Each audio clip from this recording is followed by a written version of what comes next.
오늘 우리에게 주신 말씀 사무엘상 26장 13절에서 25절 말씀 가운데 자 20절에서 24절 말씀 함께 공독하도록 하겠습니다. 자 시작! 나를 여호와께서 계신 곳에서 멀리 떨어져 죽게 하지 마십시오. 이스라엘 왕이 어찌 메추라기 한 마리를 사냥하는 사람같이 행동하십니까? 왕이 벼룩을 찾아 나서다니 말이 됩니까? 다윗의 말을 듣고 사울이 말했습니다. 내가 죄를 지었다. 내 아들 다윗아 돌아오너라. 오늘 너는 내 생명을 아껴 주었다. 그러니 이제 나도 너를 해치려 하지 않겠다. 내가 바보 같은 짓을 하였다. 내가 큰 실수를 하였다. 다윗이 대답하였습니다. 여기 왕의 창이 있습니다. 신하 한 사람을 이리로 보내어 가져가게 하십시오.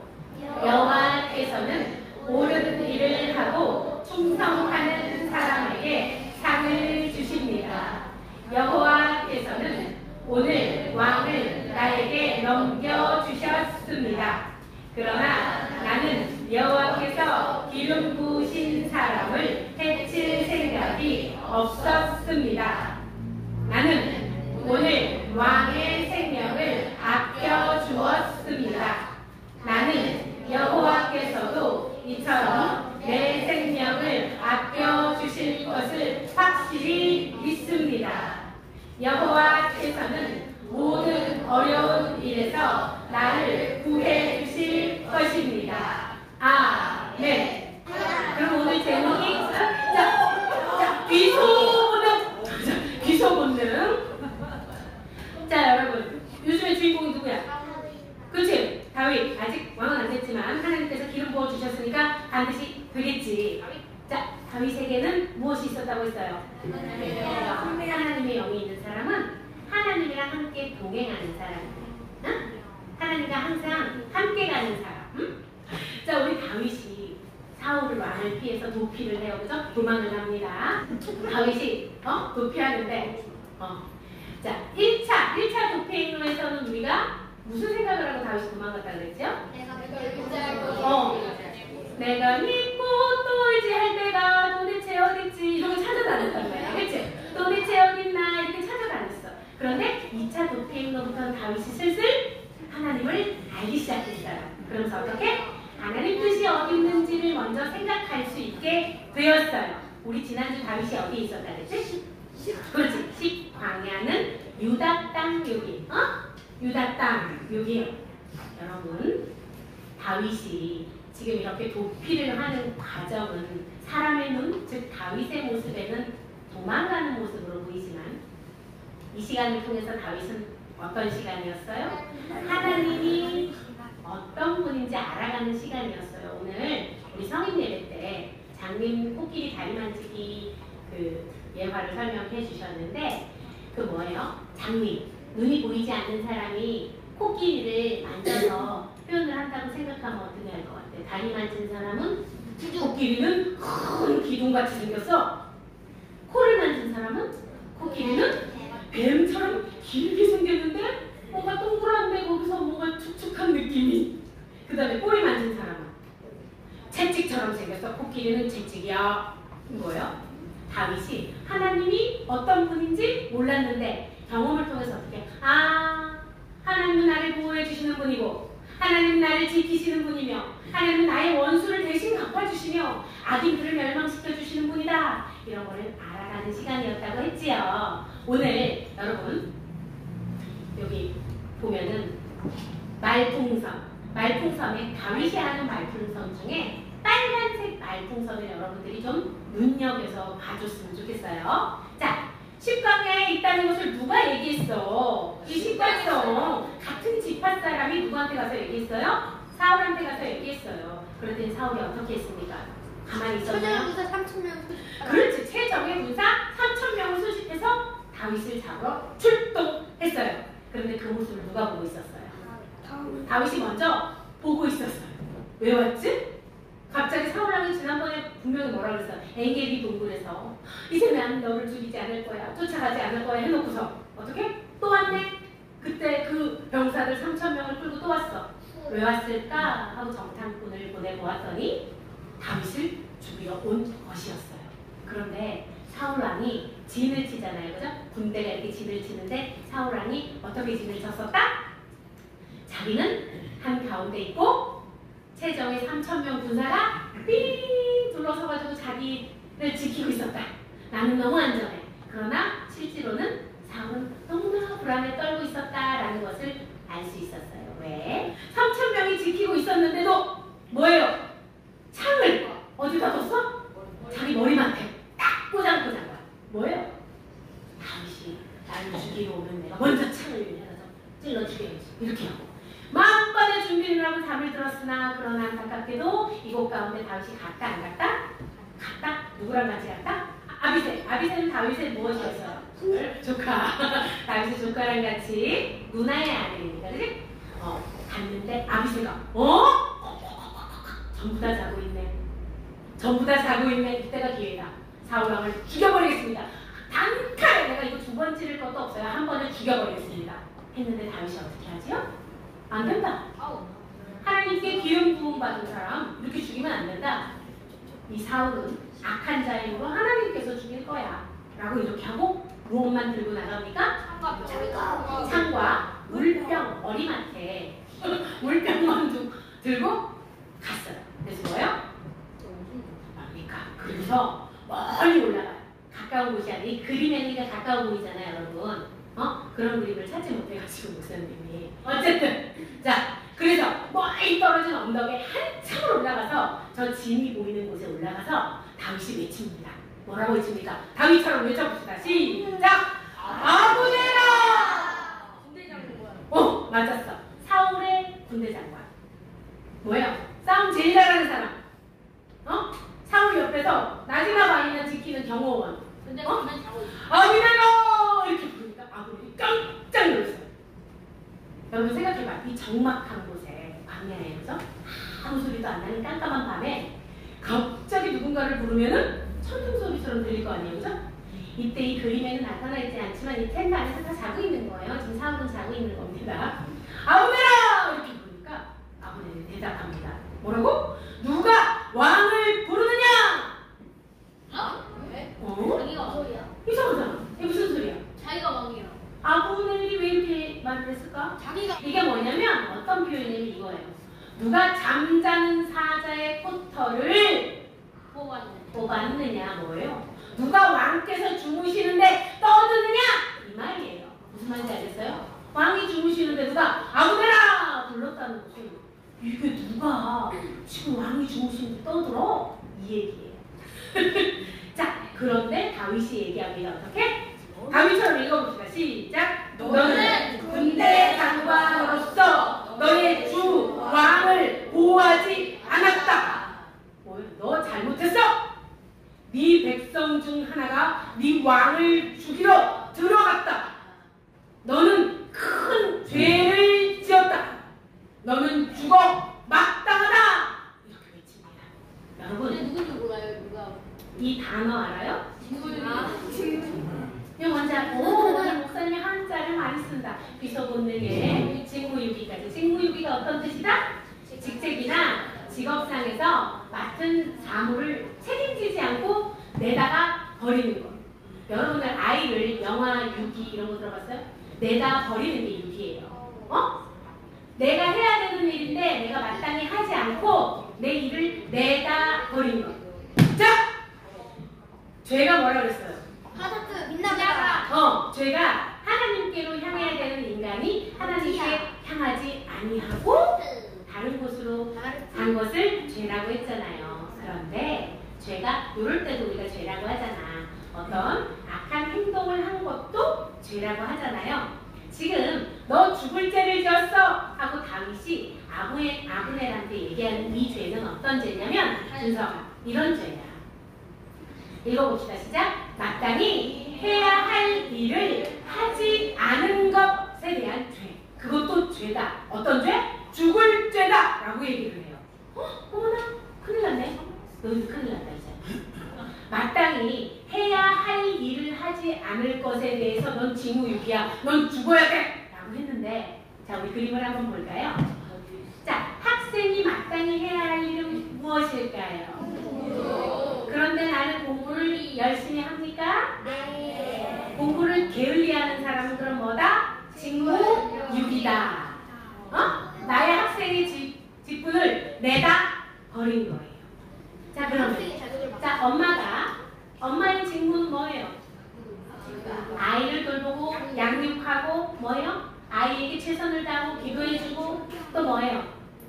집에서 아이에게 영양가 있는 밥을 먹이고, 그런데 맨날 냉동밥만 먹이고 삼각김밥 사 먹어라. 너는 뭐 엄마가 시켜줄까? 배달만 하고 이렇게. 이건 뭐예요? 그러면 엄마로서 직무유기예요. 아빠는 그러면 아빠에게 직무는 어떤 것이에요? 가족들의 보호 그늘이 되어줘야 돼요. 맞습니까? 가족들이 안정적으로 먹고 마시고 쉴 수 있게끔 아빠는 경제적인 지원을 해줘야 되는 거예요. 그런데 아빠가 집에서 맨날 텔레비전 보고 놀고 있고 그러면 됩니까? 안 됩니까? 이거는 직무유기예요. 그러면 여러분에게 묻습니다. 내가 교인으로서 직무유기는 어떤 게 있을까요? 내가 성도로서. 응?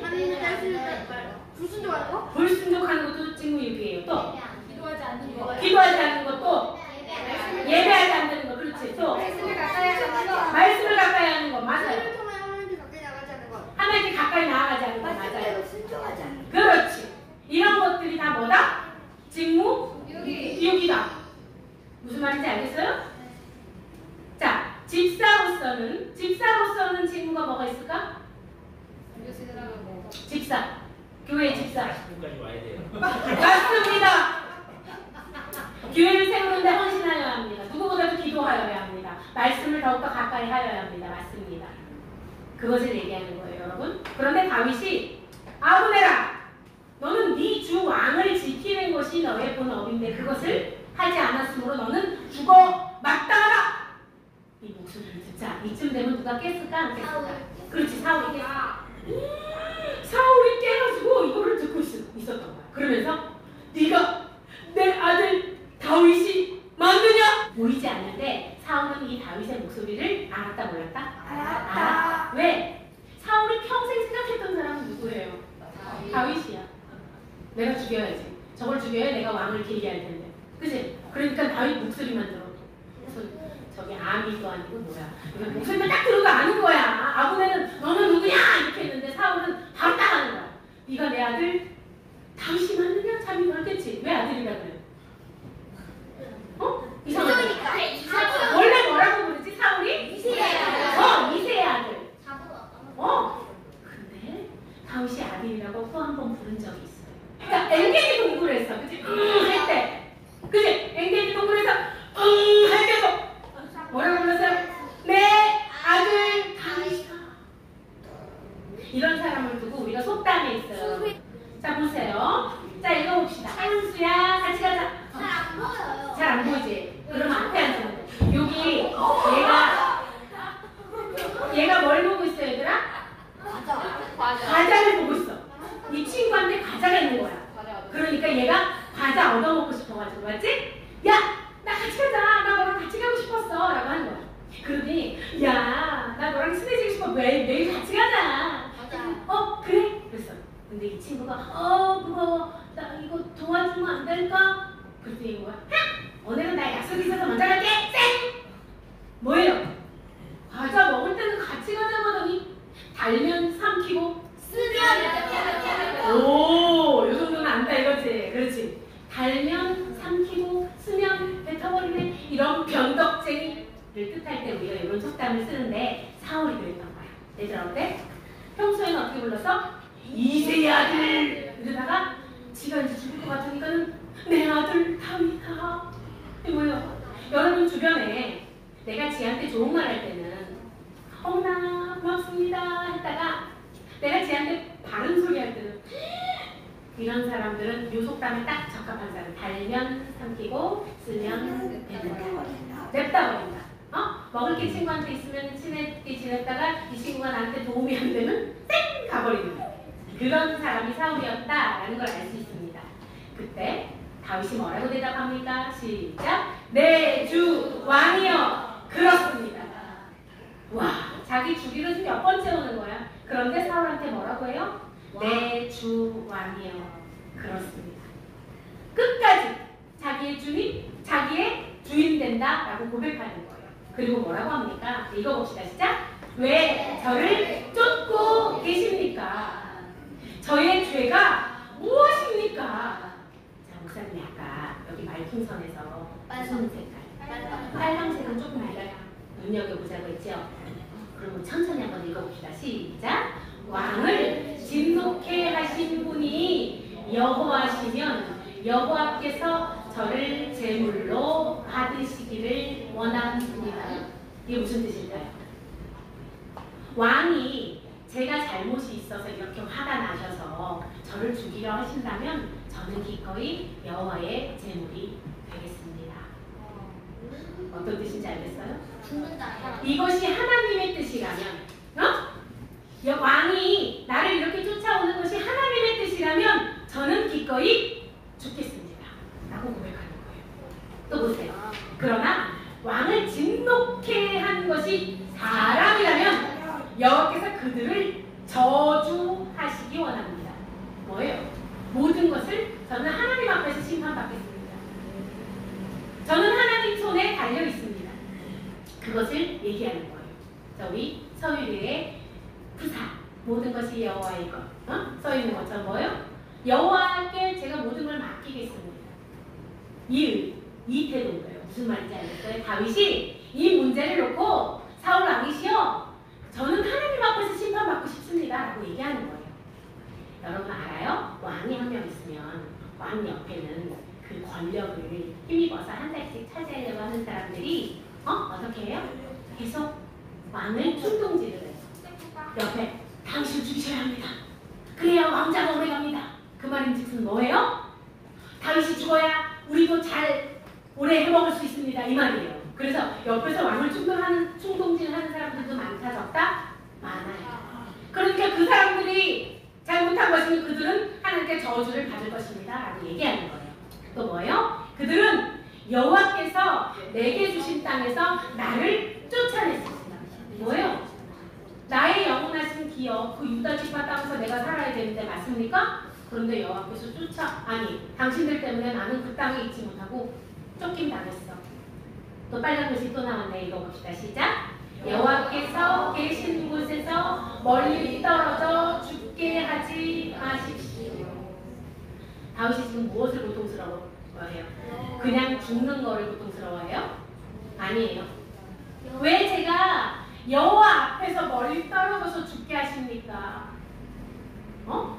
여호와 앞에서 멀리 떨어져서 저 죽게 하지 마십시오. 왕이시여 여호와 앞에 있게 하여 주시옵소서. 왜 저를 주의 성전에서 멀리 떨어뜨리려 하십니까? 라고 얘기하는 거예요. 알겠어요? 또 이스라엘 왕이 어찌 메추라기 한 마리를 사냥해서야 되겠습니까? 지난번에 자기를 뭐라고 표현했지? 벼룩이 뒤에 또 나와요. 오늘도 그래요. 뭐예요? 이렇게 가치 없는 일을 하려고 하십니까? 이 고백이에요. 그랬더니 사울이 또 얘기합니다. 어떻게? 내가 죄를 지었다. 내 아들 다윗아 돌아오너라. 또 후회를 하네. 또. 그런데 다윗이 이때 말 대꾸도 안 해요. 그 말을. 뭐라고 해요? 이 창을 부수서 신하 한 사람을 보내서 가져가게 하소서. 이 창이 뭔지 아십니까? 뭐예요? 그리고 얘기합니다. 또 빨간 글씨 또 나왔네. 읽어봅시다. 시작. 여호와께서는 옳은 일을 하고 충성하는 사람에게 상을 주십니다.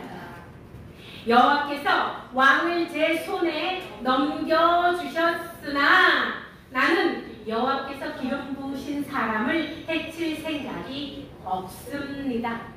자, 빨간 글씨 또 나옵니다. 오늘 왕의 생명을 아껴준 것처럼. 빨간 글씨 읽어봅시다. 시작. 여호와께서도 내 생명을 아껴주실 것을 확실히 믿습니다. 여호와께서는 모든 어려운 일에서 나를 구해 주실 것입니다. 여기서 퀴즈. 목사님 빨간 글씨로 쓴 글의 공통점은 무엇입니까? 자, 잘 보세요. 목사님이 빨간 글씨로 쓴 것의 특징은 다윗이 직접 내가 경험한 하나님에 대한 고백이에요. 보세요. 여호와께서는 모든 어려운 일에서 나를 구해 주실 것입니다. 또 뭐예요? 여호와께서도 내 생명을, 내가 당신의 생명을 아껴준 것처럼 여호와께서 나의 생명을 아껴주실 것입니다. 또 앞에 뭐 있었어요? 여호와께서는 옳은 일을 하고 충성하는 사람에게 상을 주십니다. 이걸 경험한 거예요. 또 볼까? 앞에 쫙쫙쫙 넘어갈까? 여호와께서 계신 곳에서 나를 멀리 떨어져 죽게 하지 마소서. 가장 내가 두려운 것은 하나님께서 멀리 떨어지는 것입니다. 내가 경험한 하나님에 대한 고백이 목사님 오늘 거 빨간색으로 쓴 것이에요. 갑니다. 그래서 그러면서 또 다윗이 얘기합니다. 내 아들 다윗아, 너는 복을 받았다. 너는 큰 일을 하며 성공할 것이다. 또 축복하네. 왜? 이 모습을 두 번째까지도 자기를 살려주는 다윗을 보니까 뭐예요? 부끄럽죠? 부끄럽고 또 어때요? 아, 너는 정말 큰 자이구나. 나는 네 앞에 너무나 부끄럽다. 자, 여러분, 오늘 아까 우리 요거 제목이 뭐라 그랬어요? 귀소문이. 네? 자, 귀소문대는 어떤 뜻이에요? 동물이 자기 서식처, 자기가 살던 곳을 얘기하는 거예요. 자기 서식처나 둥지로 되돌아오는 성질이나 능력, 그게 강한 능력이 누가 있대? 꿀벌, 개미, 비둘기, 제비 따위에서 현저하게 나타난대. 자, 그럼 우리가 그림을 하나 볼까요, 우리 친구들? 우리 좋아하는 강아지. 글씨가 조금 해가지고 목사님 읽어줄게요. 밖에 나가 놀던 강아지는 자신이 집을 떠나 너무 높은 곳까지 올라왔다는 걸 깨달았습니다. 그럼 어떻게 할까, 얘가? 자, 보세요. 결국 강아지는 자신이 살던 곳을 다시 돌아옵니다. 멍멍멍. 이것이 바로 귀소 본능입니다. 자, 여러분 지금 목사님이 어떤 글을 하나 읽어줄 거예요. 이게 어떤 글이냐면 목사님이 아는 지인 가운데 이화여를 나오고 엄청 똑똑한 너무 예쁘고 심지어 그 공시지가라고 해요. 아파트 최고가 우리나라에서 제일 비싼 아파트에 사는 어떤 자매님이 있었어요. 목사님 아는 사람 중에. 엄마 아빠도 큰 교회 장로 권사님이셨어. 대단하지. 다 갖췄어. 돈도 많아. 예뻐. 학벌도 좋아. 다 갖췄어. 그런데 이 엄마가, 그 권사님이신 엄마가 암에 걸리셨어요. 그리고 이제 더 이상은 치유를 받을 수 없는 상황에 이르렀어요. 그러자 이 엄마가 이 사랑하는 딸한테 편지를 씁니다. 목사님이 그 편지를 여러분에게 읽어주고자 해요. 그 편지를 읽어줘. 여러분, 사람이 제일 마지막에 내가 마지막으로 내 자녀한테 남기는 거에는 얼마나 진정성이 있는지 여러분 아시겠죠? 그 편지가 그 친구 카카오톡 메인 화면에 올라와 있었는데 어제 목사님 설교를 준비하면서 그 친구한테 오랜만에 카톡을 보냈어요. 오늘 그 친구의 이름은 소중이라고 할 거예요. 소중아, 내가 설교 가운데 너희 엄마의 편지를 좀 이용하고 싶은데, 사용하고 싶은데 허락해 줄래? 그 친구가 엄마의 편지를 설교 가운데 말씀을 해주신다니 너무 감사합니다. 저도 그 편지를 한 번 더 이렇게 해주셔서 감사합니다라는, 그래서 오랜만에 카톡을 했어요. 안 만난 지 뭐 10년도 넘게 된 친구인데, 자, 그 편지를 목사님이 한번 읽어볼게요. 사랑하는 나의 딸 소중아, 엄마가 글을 쓸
울었던 기억. 네가 초등학교 입학식 때 초록색 코트를 입고 내 국가를 불렀던 기억. 여동생이 생겨서 이제 우리 소중이가 더 이상은 외롭지 않겠구나 했던 기억. 너는 너무 사랑스럽고 소중한 어머니 자랑스러운 딸이야. 너는 지금 인생의 정점을 향해 오르고 있는 거야. 오르막길은 숨차고 힘들지만 목표가 있기에 힘이 풀리지 않고 마음의 소망을 갖고 가는 길이란다. 사랑하는 내 딸 소중아, 너의 목표는 하나님이 내게 주신 것이야. 하나님이 내게 주신 것이어야 목표를 이루었을 때 실망하지 않는단다. 네가 스스로 정한 목표는 달성하더라도 곧 실망하고 내리막길을 내려올 뿐이란다. 이 권사님이 다 가진 분이셨어요. 부족한 게 아무것도 없었어요. 그런데 생애 마지막에 내가 정말 하나님을 알지 못했구나 라는 고백을 하면서 마지막에 이 딸한테 글로 쓸 힘이 없어서 말기 암 환자가 글을 쓸 때 손이 흔들리니까 엄마가 문자로 쓸 거예요. 글 못 알아볼까봐. 과연 여러분, 우리에게 진짜 행복은 어디에 있는 것일까요? 성경에서는 말하고 있어요.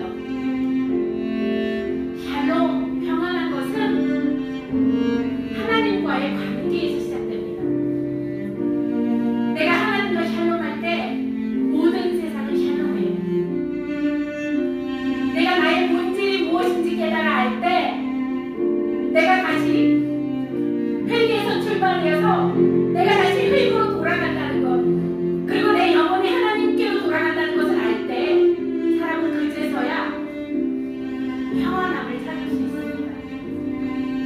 여러분, 돌아온 탕자의 비유 알죠?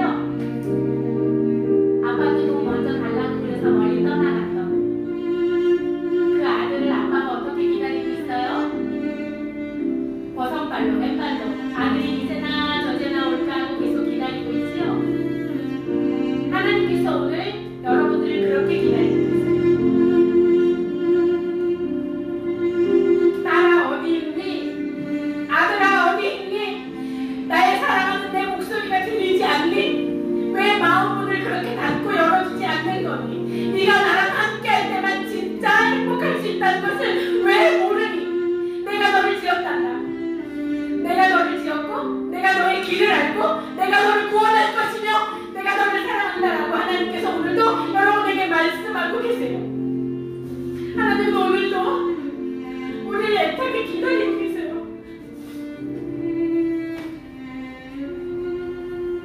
인생의 제일 마지막 순간에 그때 깨닫지 마시고 여러분 하나님의 음성 앞에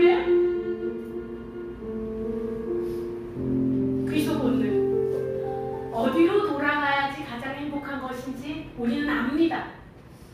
장애물이 가려져 있어가지고 하나님께 못 나아갈 뿐이지 우리 모두 다 알아요. 내가 누구랑 같이 있을 때 가장 평안한지 알아요. 나를 지으신 분 창조주 하나님 앞에 그렇게 앉을 때 여러분 정말 더 이상 당황하지 아니하고 행복할 수 있어요. 오늘 하나님의 부르심 앞에 여러분이 눈 감고 기도합시다.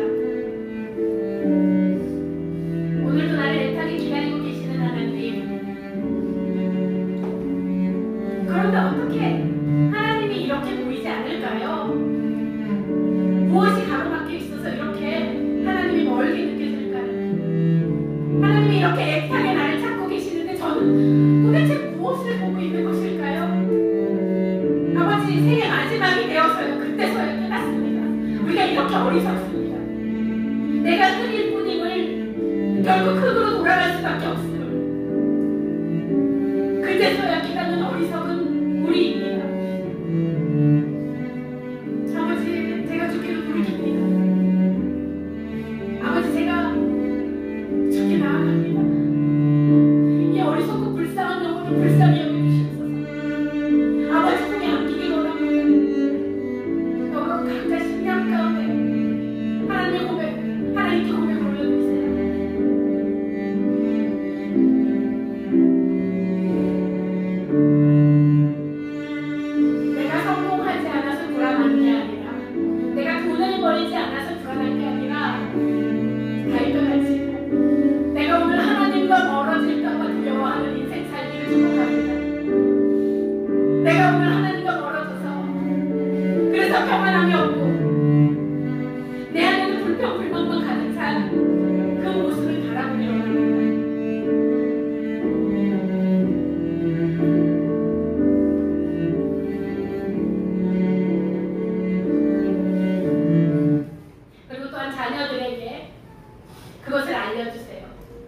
부모님들 자녀들에게 그것을 알려주세요. 오늘 이 권사님의 고백처럼 너희들 젊었을 때 엄마처럼 아빠처럼 고생하지 말고 하나님과 함께 동행하려 다윗처럼 이 죽음의 상황 가운데 놓여도 이렇게 감당할 수 있는 믿음으로, 감당할 수 있는 그 믿음으로 살아가려. 내가 너희에게 줄 수 있는 것은 이것이란다.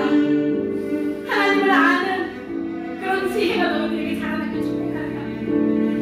목사님 따라서 기도하겠습니다. 감사하게 하나님 감사합니다. 오늘도 우리를 불러주셔서 감사합니다. 돌아갈 곳이 있어서 감사합니다. 애타게 불러주셔서 감사합니다. 그런데 하나님, 한 발자국도 나아가지 못하는 저의 연약함을 불쌍히 여겨 주시옵소서. 다윗처럼